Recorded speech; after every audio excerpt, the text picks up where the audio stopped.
Happy Tulip Tuesday. This is the day we share timely tips for the tulip bunch. Today, looking at molded Aspidistra. It's easy once you know how. Pick 2 leaves that are similar. Then turn them over so that you have the back facing up.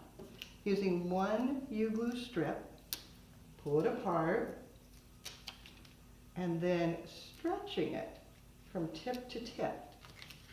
Doesn't have to go to the very tip top, but you want to stretch it out so that it covers over. Then using an 18 gauge wire, press that down. Take the second leaf, reverse it over the top. Secure them together, just give it a tug like so.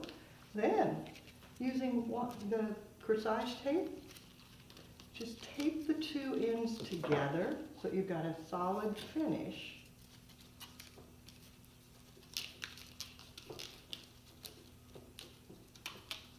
And you can bend, manipulate, contort, get interesting shapes to add to your arrangement.